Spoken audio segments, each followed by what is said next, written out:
Assalamualaikum ya akhi ya ukhti. Assalamualaikum ya akhi ya ukhti.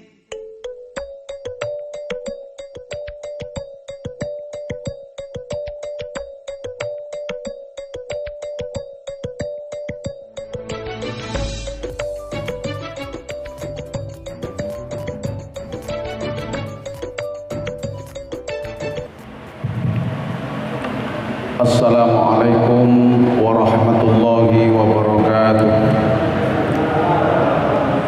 Bismillahirrahmanirrahim. Alhamdulillahirabbil alamin wa bihi nasta'in ala umuri dunya waddin. Subhanaka la ilma lana illa ma 'allamtana innaka antal alimul hakim. Rabbi shrah li sadri wa yassir li amri wahlul 'uqdatam min lisani yafqahu qawli, amma ba'du. Bapak-bapak, ibu-ibu jamaah Masjid Raudhatul Falah yang dimuliakan oleh Allah Subhanahu wa taala.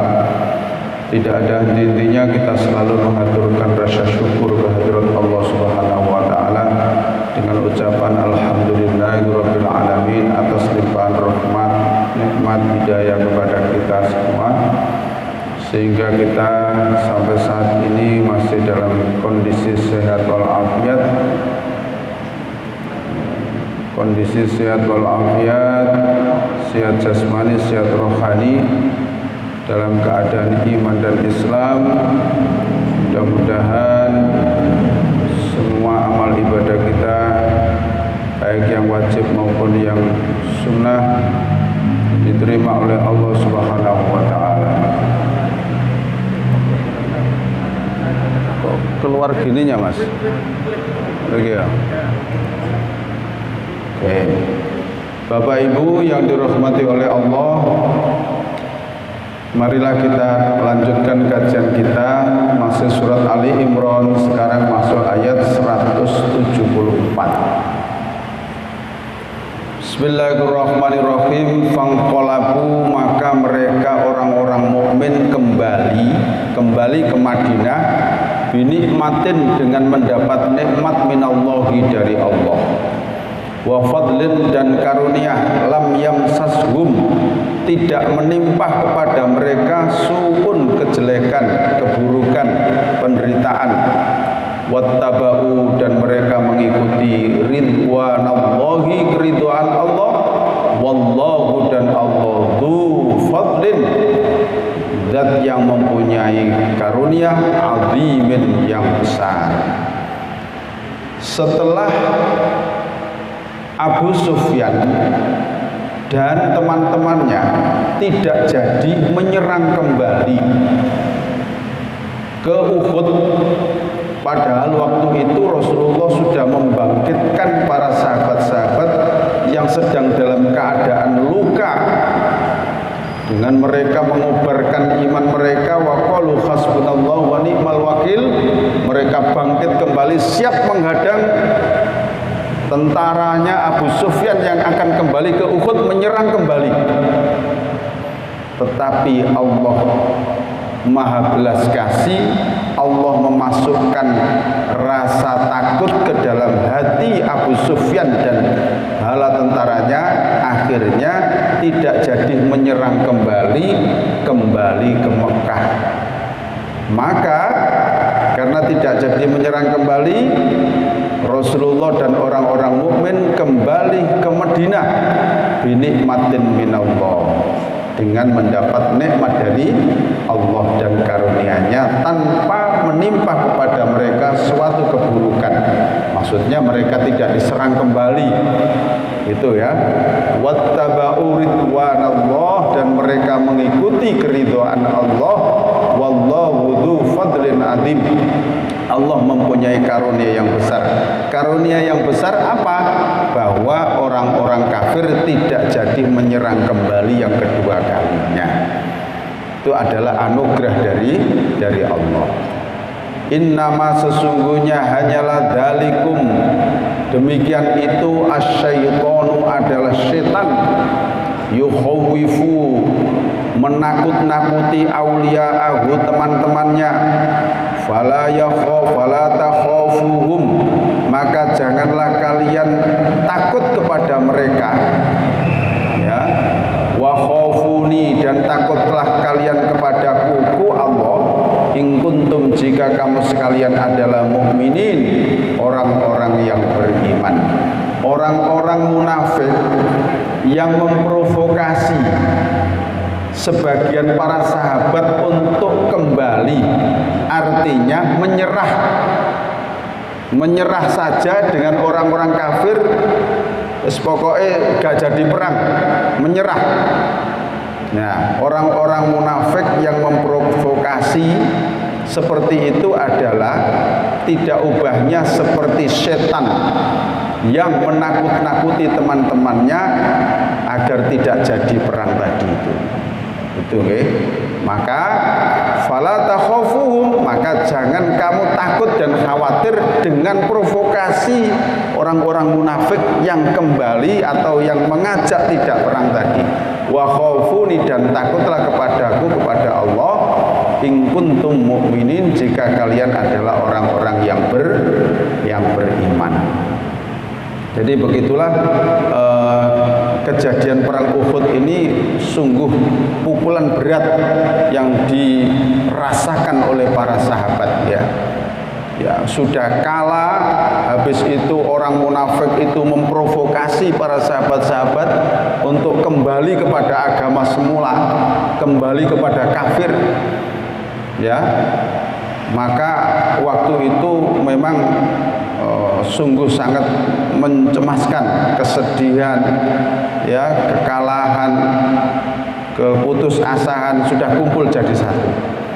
Tapi sekelompok sahabat-sahabat yang dibangkitkan oleh Allah, dibangkitkan oleh Rasul, dan semangatnya berkobar kembali, fazadahum imanan, yang kemarin itu iman mereka semakin bertambah, wa qalu hasbunallahu wa ni'mal wakil. Ini sekelompok sahabat yang tidak mampu atau tidak bisa diprovokasi oleh orang-orang munafik tadi. Tapi ada sekelompok sahabat yang imannya masih setengah-setengah, itu ya kembali kepada orang kafir. Artinya itu berpihak kepada orang kafir, ya, bersama-sama orang-orang munafik tadi. Maka ayat berikutnya mengatakan wala yahzunka, dan janganlah menyedihkanmu Muhammad alladzina, orang-orang yang yusariuna, mereka bersegera, fil kufri, dalam kekafiran. Innahum, sesungguhnya mereka, layadurru, mereka tidak membahayakan, tidak memberi madharat Allah, kepada Allah, syai'an, sedikit pun. Yuridu, menghendaki Allah alla yaj'alah, bahwa tidak akan menjadikan, lahum, bagi mereka, Allah tidak akan memberikan kepada mereka, haddon, bagian pahala, fil akhirati, di akhirat nanti, walahum, dan bagi mereka, adzabun, siksa, azimun, yang sangat besar. Ayat ini diturunkan saat Rasulullah itu sedih, memikirkan kekalahan, memikirkan para sahabat yang kembali kepada kekafirannya, sekelompok orang munafik yang mengajak kepada para sahabat untuk berpihak kepada orang-orang kafir. Saat itulah Nabi Muhammad itu nampak sedih memikirkan itu. Lalu ayat ini diturunkan yang bunyinya wala yahzunkal ladzina yusari'una fil kufr. Muhammad, kamu jangan sedih dengan mereka bersegera kepada kekafiran. Jangan sedih dengan kekafiran mereka.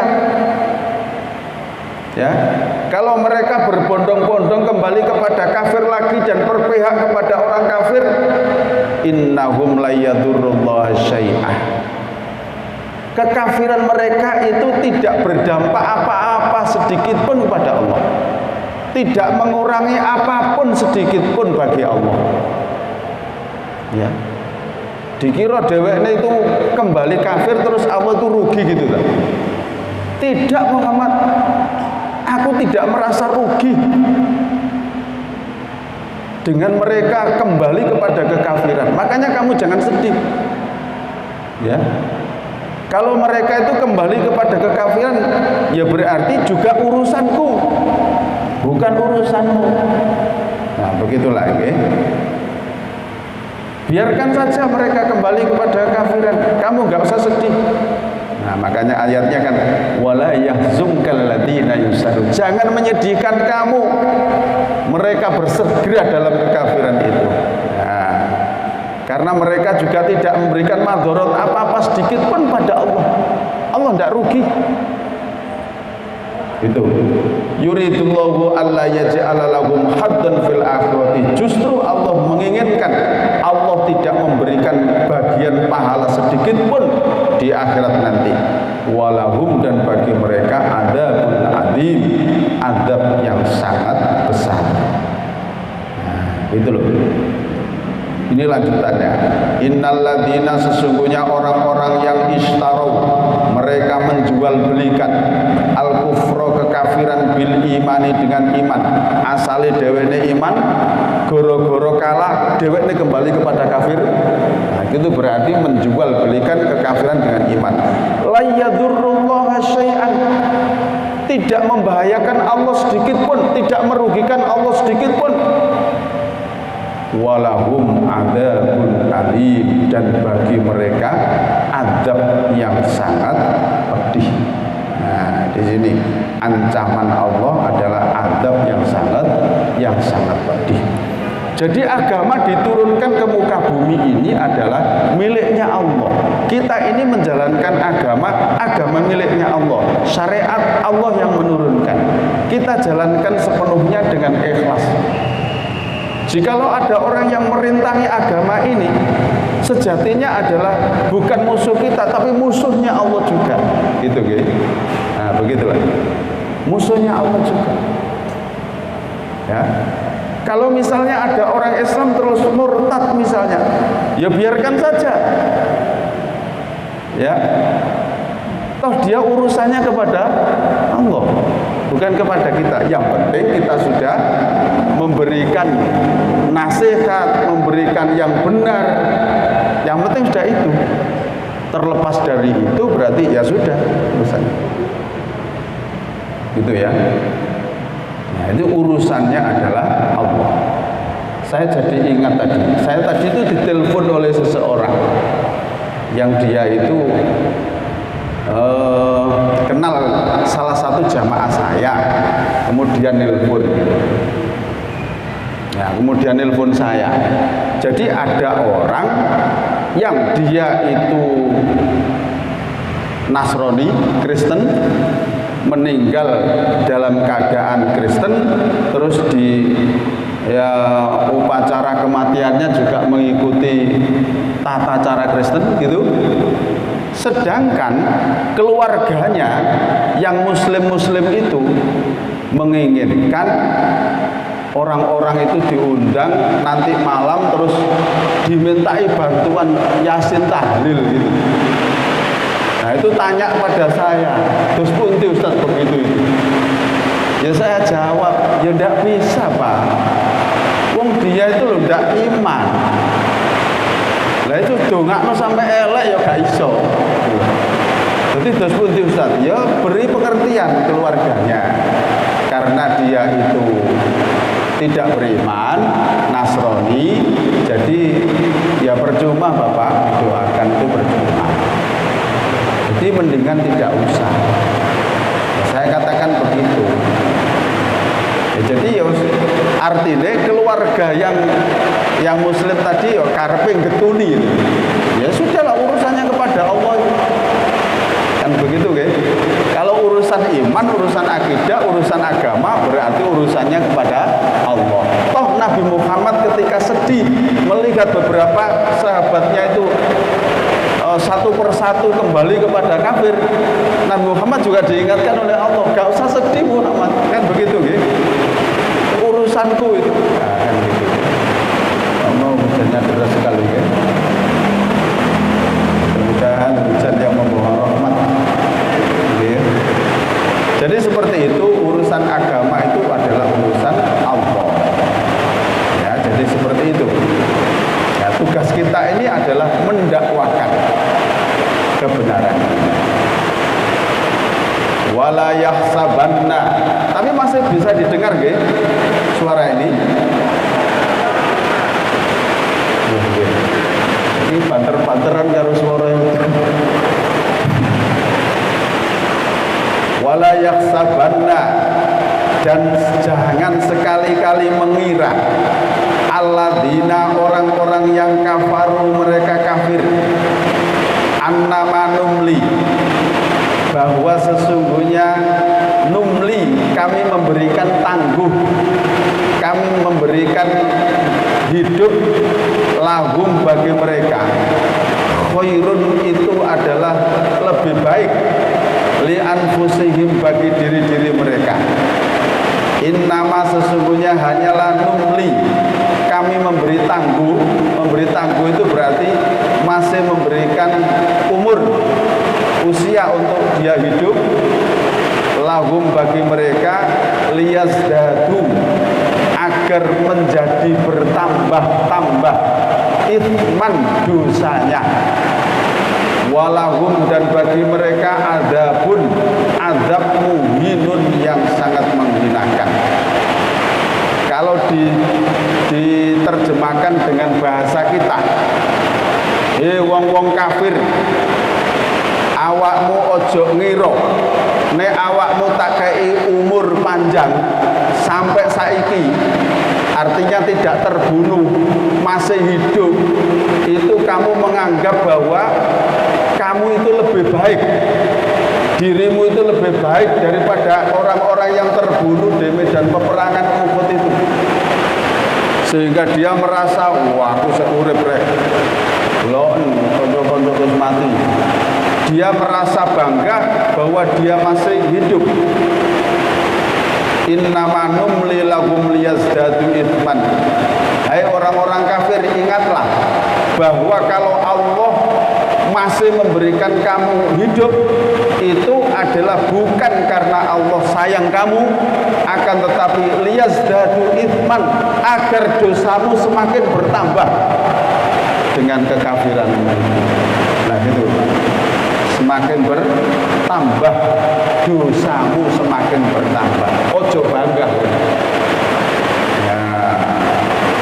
Walahum adzabun muhin, dan bagi mereka azab yang sangat pedih.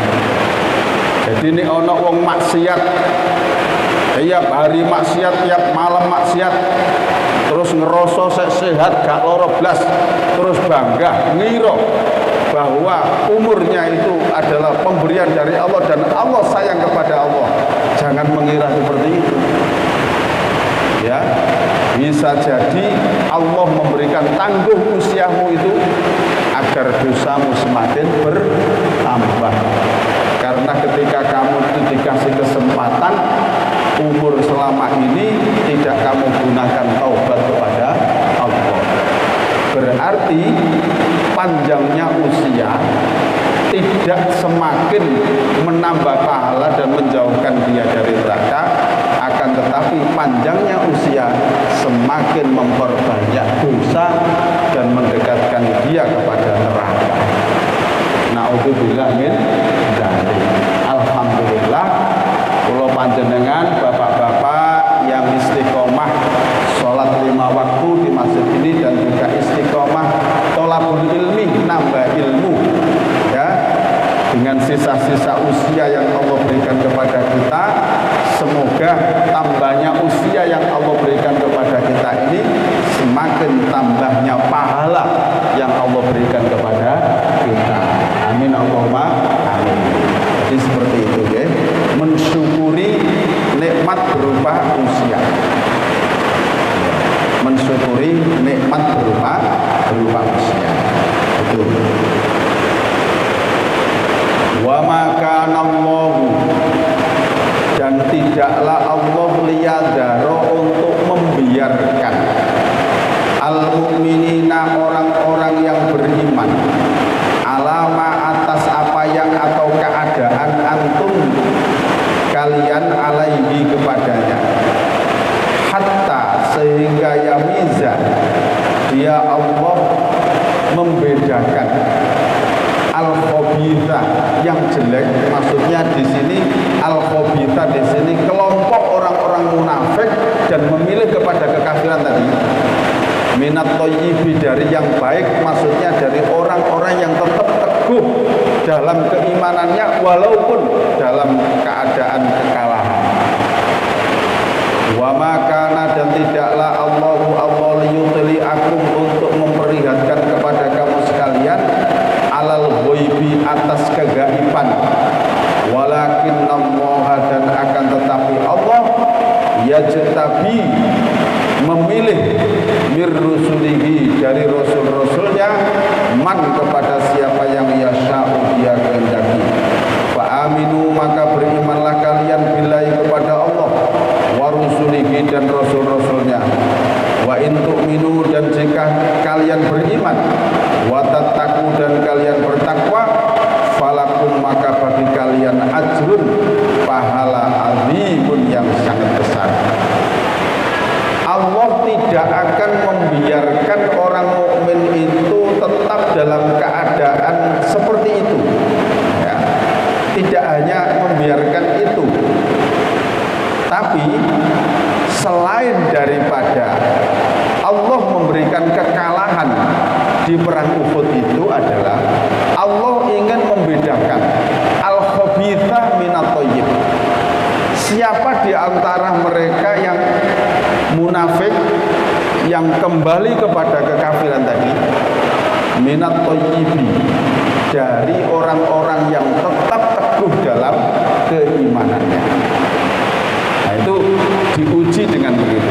Jadi kekalahan perang Uhud itu tidak hanya ya serta-merta kekalahan begitu, tapi ada hikmah yang harus diambil dari itu, di mana Rasulullah diperlihatkan oleh Allah tentang kegaiban yang dulunya Rasulullah tidak tahu. Mana orang yang munafik, mana sahabat yang setengah-setengah imannya, dan mana sahabat-sahabat yang betul-betul beriman, teguh imannya. Maka dengan peristiwa itu kelihatan. Dengan peristiwa itu kelihatan mana yang kelompok munafik, mana yang kafir, mana yang tetap teguh dalam keimanan. Diuji dengan kekalahan. Nah, makanya kegaiban itu dulu Rasulullah tidak mengetahui. Tapi dengan kekalahan itu Rasulullah mengetahui yang dulu belum diketahui oleh Rasul. Allahu yajtabi bi rusulihi man yasha, dan Allah memilih rasulnya yang dikehendaki untuk diberitahu kegaiban, apa yang ada di dalam hati para sahabatnya tadi, tentang yang kelompok munafik, yang kelompok kafir tadi. Karena itu tingkat keimanan seseorang itu berbeda-beda. Al-imanu yazidu wa yanqus. Iman itu bisa bertambah dan bisa berkurang. Nah, untuk mengetahui supaya kita ini tahu misalnya orang itu betul-betul beriman atau tidak, maka Allah memberikan beban, memberikan syariat, memberikan perintah, memberikan larangan kepada hambanya. Nah, kan kelihatan kan? Kelihatan. Jadi siapa di antara mereka yang sungguh-sungguh beriman dan tetap istiqomah dalam kebaikan dengan orang-orang yang imannya biasa-biasa atau setengah-setengah saja. Makanya di sini fa'aminu billahi, maka berimanlah kepada Allah wa rasulihi, dan rasulnya. Wa in tu'minu, dan jika kalian beriman, wa tattaqu, dan bertakwa, falahum ajrun adzim, maka bagi kalian pahala yang sangat besar. Seringkali bapak-bapak atau ibu-ibu jamaah rahimahumullah, kata takwa itu selalu beriringan dengan iman. Ya, seringkali di dalam Al-Quran itu kalimat takwa itu beriringan atau terus bersamaan dengan iman. Sebab iman yang tidak ada ketakwaan berarti imannya belum sungguh-sungguh beriman. Sama saja dengan kalimat zakat, itu pasti gandeng dengan perintah sholat. Sama dengan begitu. Karena sholat tanpa zakat itu tidak sempurna sholatnya. Nah, disitulah. Makanya di sini ada kata-kata wa in tu'minu, dan jika kalian beriman, terus beriman, wa tattaqu, dan bertakwa, beriman dan bertakwa. Makanya seperti itu. Walakum ajrun adzim. Karena iman saja tanpa takwa berarti imannya tidak dibuktikan. Pengakuan imannya tidak dibuktikan dengan ketakwaan, yaitu beramal. Sama dengan zakat.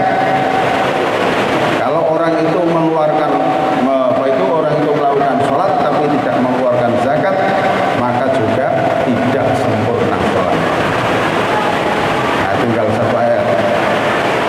Wala yakhsabanna, dan jangan sekali-kali mengira alladzina, orang-orang yang yabkhuluna, mereka bakhil, bima, dengan apa yang atahumullahu, yang Allah berikan kepada mereka, min fadlihi, dari karunia-Nya. Huwa, perbuatan bakhil itu khairun, adalah dianggap baik, lahum, bagi mereka.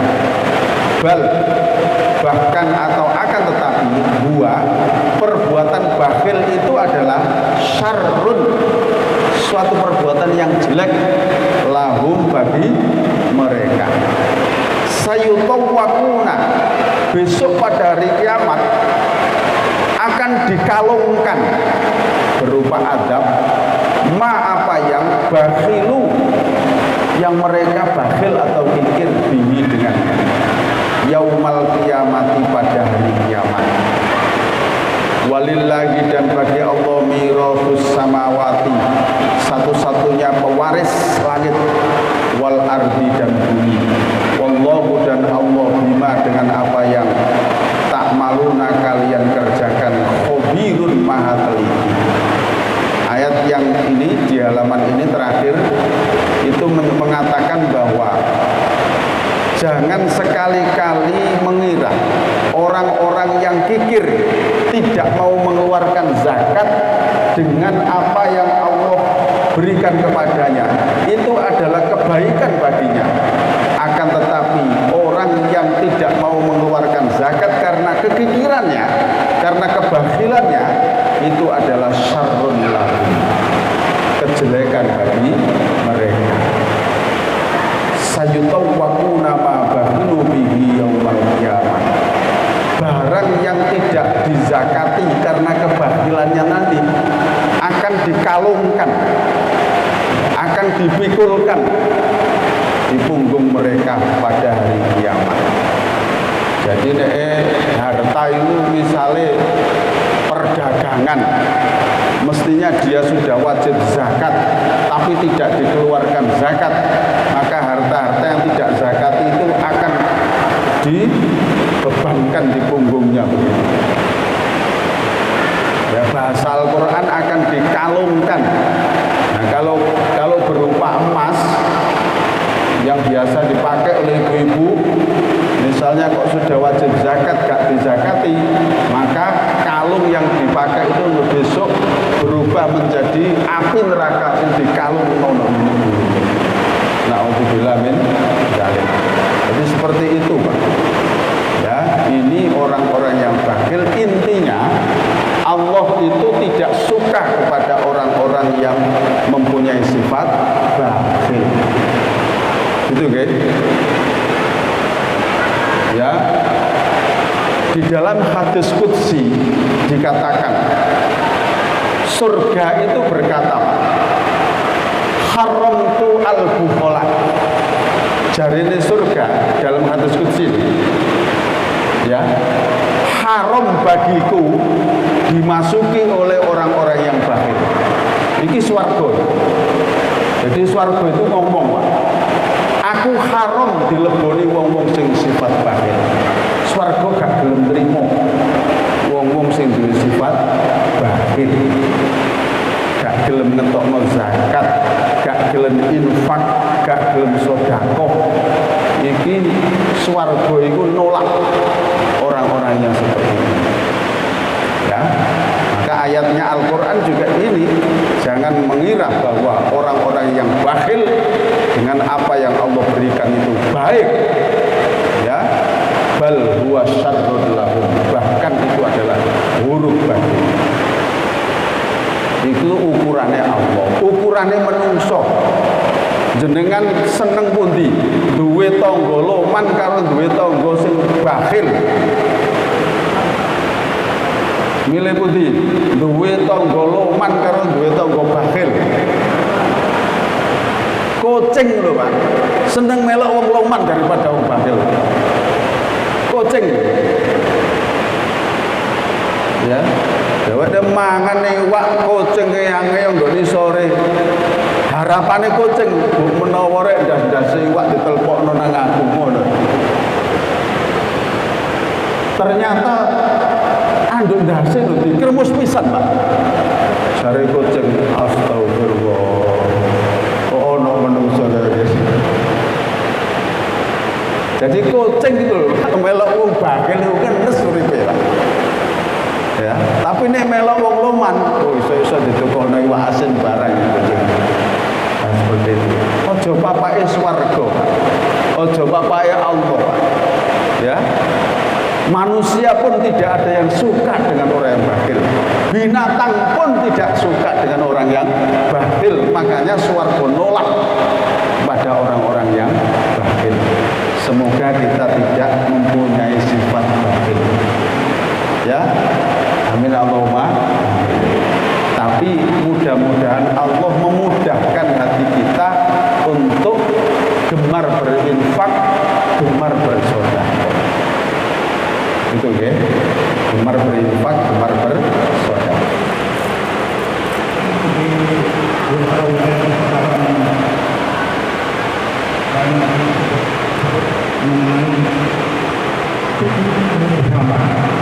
Apa?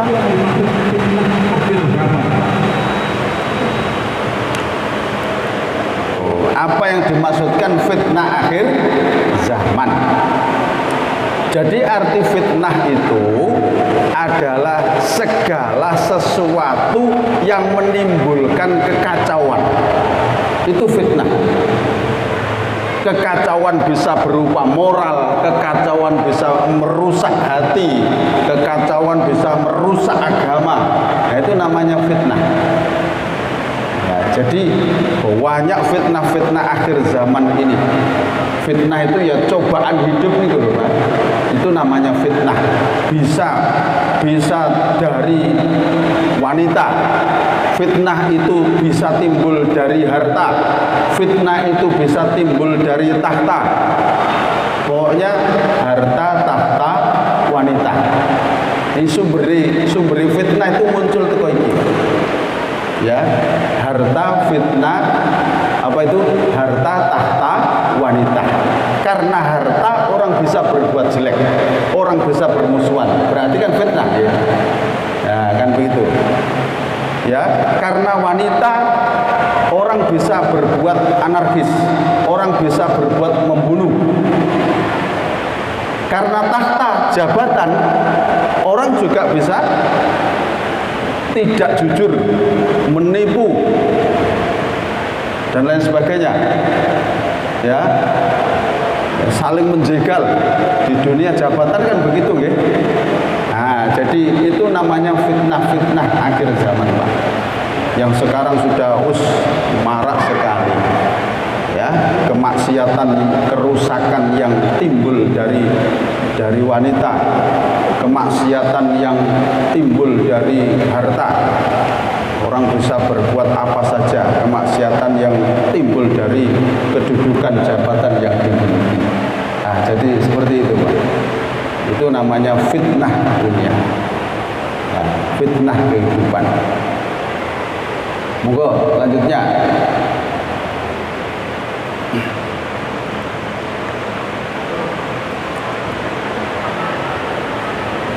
Monggo ibu-ibu bagi yang banyak, Bu.